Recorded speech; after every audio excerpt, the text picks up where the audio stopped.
This video is brought to you by Against the Flow of Mississippi. Against the Flow of Mississippi is a book about Jake Fayard, a Marine veteran who is unhappy with the political machine running the state of Mississippi. He decides to fight the corruption from the inside. Jake will face more challenges than he ever has and will stand up for what he thinks is right. His notoriously hot temper will push him to the edge of murder, along with his friend and brother Kobe Barhanovich. Together, they will fight the system and give the power back to the citizens of Mississippi. Against the Flow of Mississippi is now available on Amazon. A link to the book will be placed in the description below. Count time on the compound. All inmates return to bunks. Beyond the Count, Life on the Compound. Brought to you by former Sergeant Allen of the Florida Department of Corrections. On this YouTube channel, I will explain to you the ins and outs and the do's and don'ts of a prison. Hope y'all enjoy. Please remember to like, share, and subscribe. And if you are a brother or sister correctional officer, y'all remember, be safe and we never walk alone.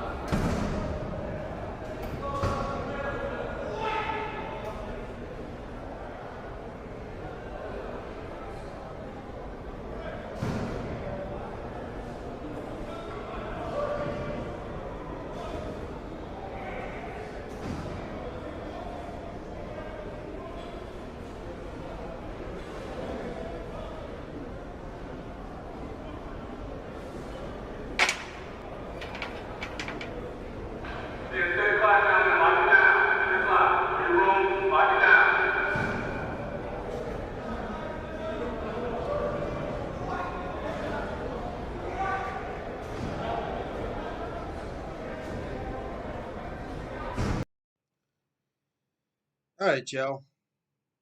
So I realized I hadn't made a video in a while. Busy, work, doing about 15,000 other things when I'm not at work.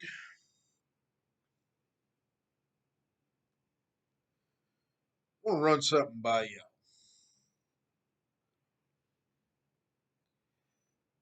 I know I talk a lot on this channel about inmate manipulation.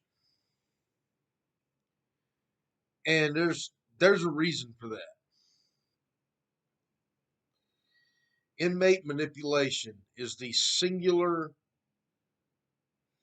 most dangerous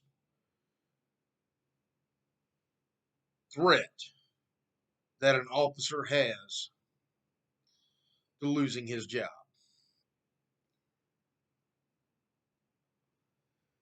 It could be something as simple as cigarette, cold drink, sandwich from home, something as trivial as that to something as major as hard contraband, cell phones. I honestly,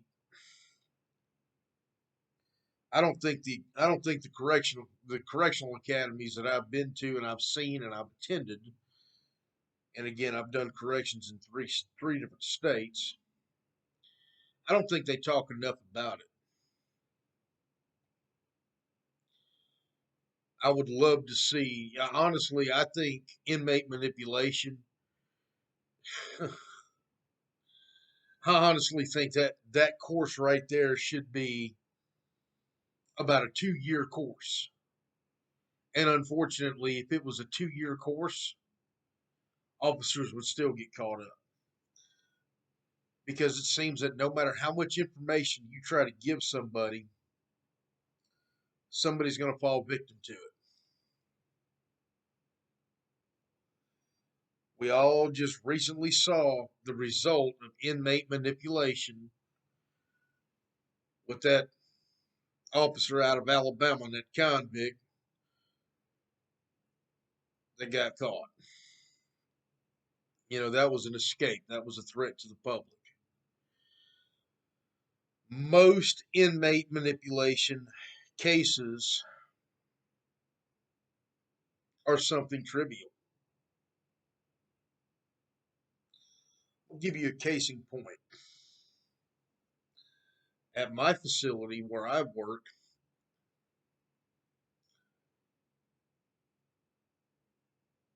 this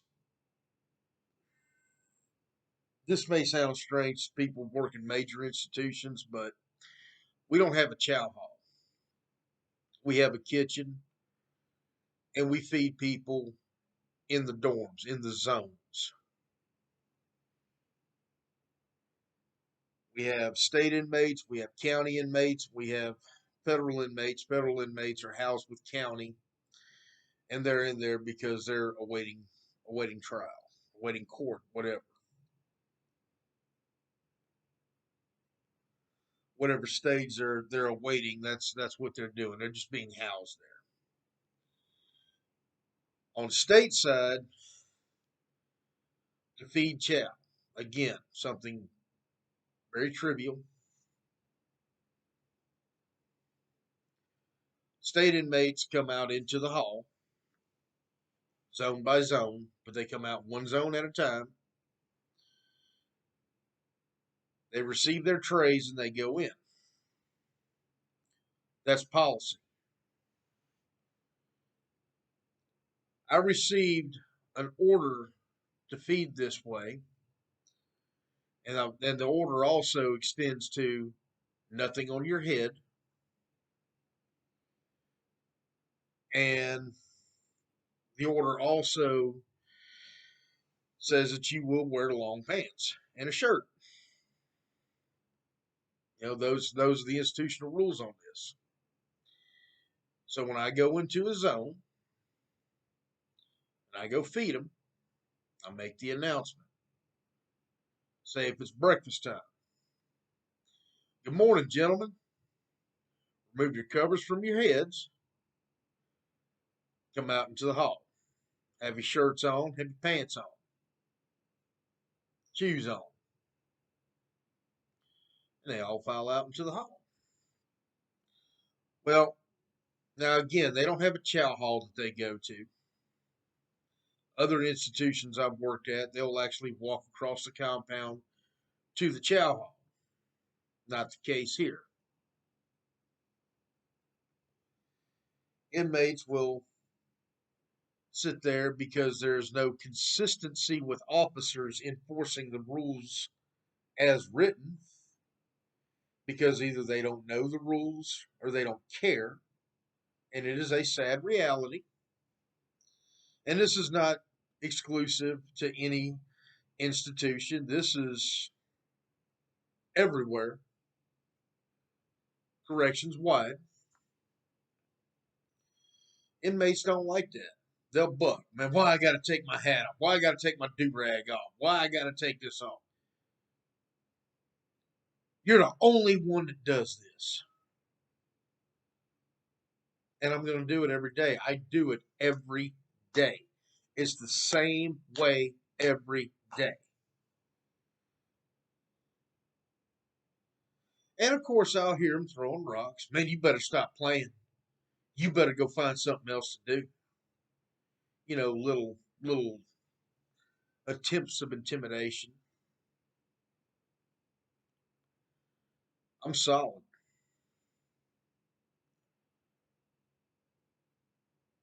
Yeah, I've got 50 inmates in a hall. I'm not backing down from them. I'm not going to be like, man, I'm going to get my ass kicked. You come in with that type of mentality, you better go work at McDonald's. I show no fear. I have no fear. Some people think I'm crazy for it. I guess I'm just crazy. You're not going to intimidate me. Never. And I'm not backing off of my position. I'm not going to say, okay, Mr. Inmate, I'll let you go ahead and break the rules today, but tomorrow we're going to enforce. No, nope. Banish that from your mind, and if you are doing it, stop.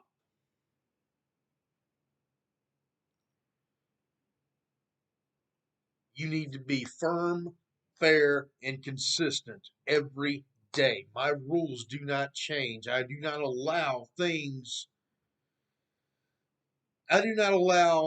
things to happen today that I will not allow tomorrow. I do not ban things from happening today that I will allow tomorrow. I am the same every day, 100%. When I go in there, my rules are my rules. I'm going to give an order, and usually it's the same order I gave yesterday. The same. No change. If there is a change, it's because somebody higher than me said, hey, man, we're going to do it this way. And then we're going to do it that way until somebody above me makes the determination that that's not going to happen. We're going to do something else. Other than that, you as an officer are to follow orders of your superiors. Inmates are to follow the last lawful order given, just like you are. Well, my last lawful order given as far as feeding chow, you will come out into the hallway. I will not feed you in the zone. You will walk all the way out. I don't care that you're in the shower. You know what time we feed chow. We feed chow the same time every day. If you want to get in the shower, hey, you could have waited 5 minutes or you could have got out 5 minutes before. That's really not my problem. This train's running on time. Now, if an inmate's in the bathroom on the toilet, okay, I may give him a few minutes. Give him a couple minutes, but I'm going to be reasonable about it. And again, he's going to follow the same rules as everybody else. And if he's the last one out into the hall, he goes to the back of the line.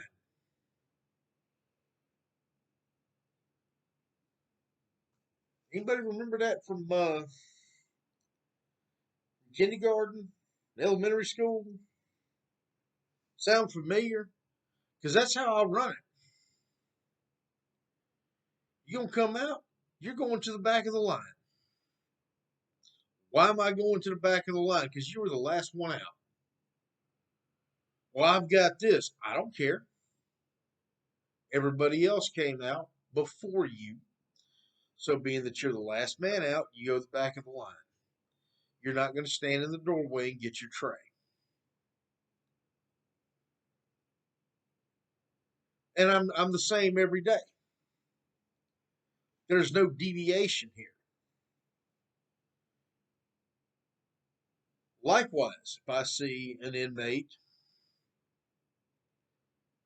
on the hall and he doesn't have his shirt tucked in, and policy says you will have your shirt tucked in. Well, I'm going to tell him, hey man, tuck your shirt in. And he's going to try to keep walking. I'm going to stop him in his tracks. No, stop, tuck your shirt in. Now, these seem real trivial. These seem like they don't matter, but they do matter. Number one, these are the rules of the institution, assuming your institution has these rules. Most of them have the exact same rules as far as dress code with inmates. Every institution I've stepped foot on has a dress code for inmates. They will dress a certain way. And if they don't, there's consequences.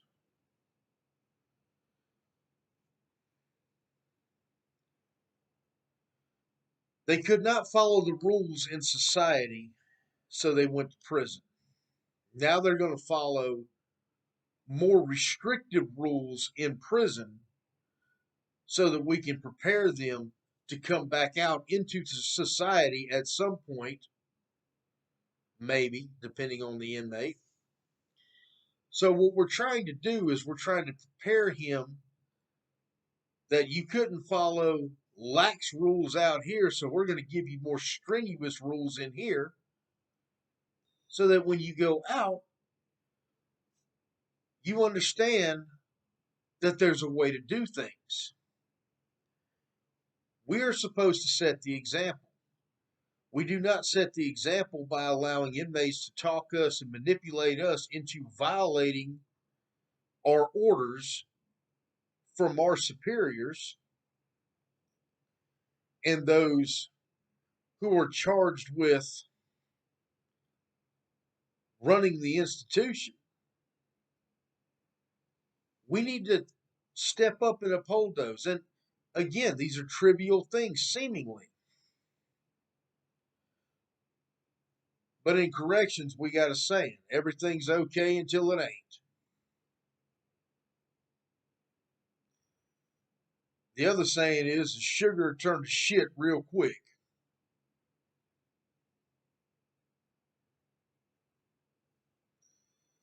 And I've seen it.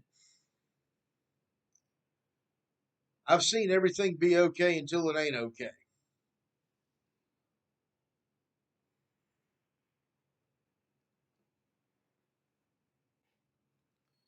Now, will I write an inmate up for not tucking his shirt in?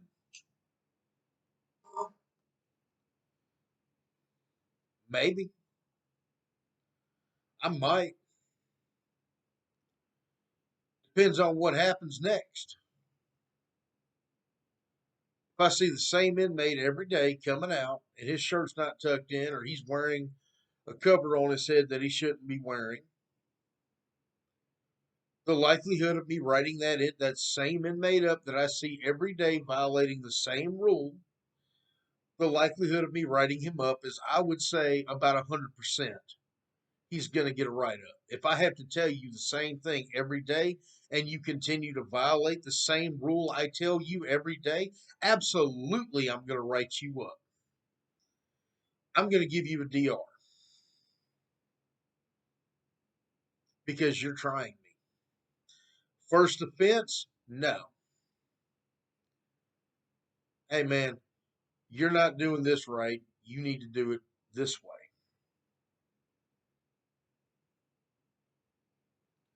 Again, seemingly trivial things, but there are tools that we as correctional officers, correctional professionals have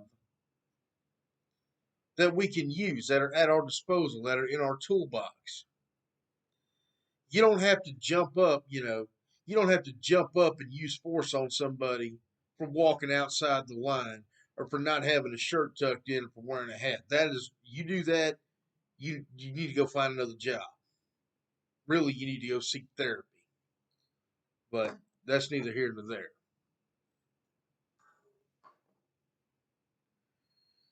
But in addition to seeking therapy, you have no business in corrections. But you need to enforce the rules.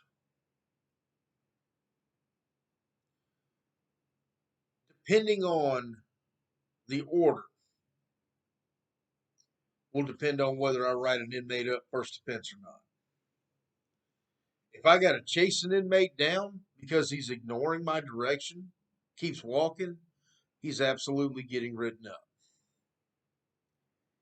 And I'm going to lace him up.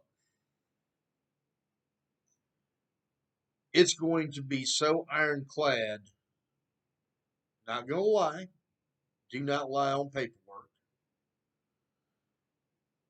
But what I write is going to be so ironclad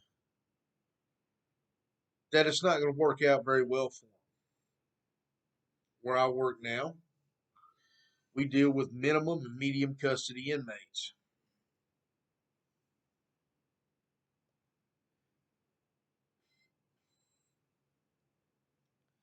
Well, if I write that I seen inmate Smith violating this rule, and I gave him several orders, all of which were ignored, to the point to where I had to actually chase him down, get his ID, identify him. Yes, he's getting written up. And all of that will be in my incident report accompanying the DR. All of it. These are tools that we have to gain compliance over those in our charge.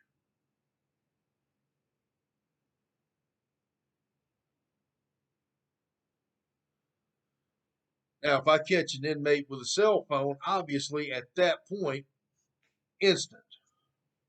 It's a major rules violation. Minor could go either way. That's where I use discretion.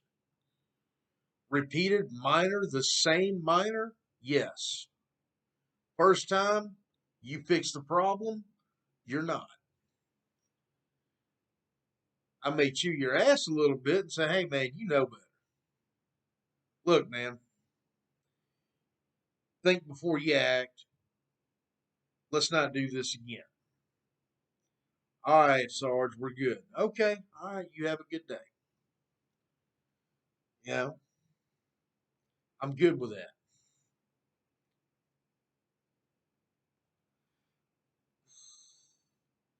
One thing I will not stand for is inmates to ignore me when I give an order. You ignore me, it's going to go very bad for you really fast. And I'm going to make that paperwork sting and burn when it hits you.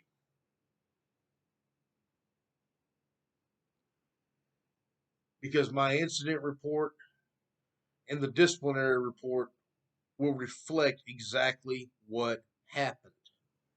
I'm not going to embellish, but I'm going to put exactly what happened. I have a saying. I hate doing paperwork. So if you make me do a little paperwork, I'm going to do a lot of paperwork. I really hate doing paperwork. I hate to write. I don't like that where I work, our DRs are on. I have to use a pen and a piece of paper. My penmanship sucks. I'm more of a typist. So I'm going to do a lot of paperwork so that maybe I can stop somebody else from making me do a little bit of paperwork next time. Oh man, Alan ain't playing. He'll write you up. He'll take that game time in a heartbeat. He'll back up my parole date. You better believe it. And all for what? Because you didn't want to take your hat off? You didn't want to take your do-rag off? It's trivial, but there's a reason for it. Do not let inmates manipulate you into letting them violate the institutional rules and regulations.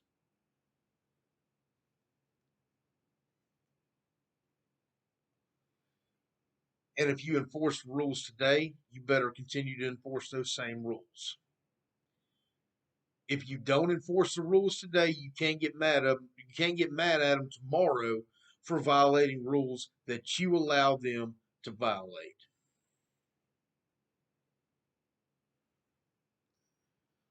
Follow these prescriptions, you'll have a nice long career. Y'all be safe behind the gate.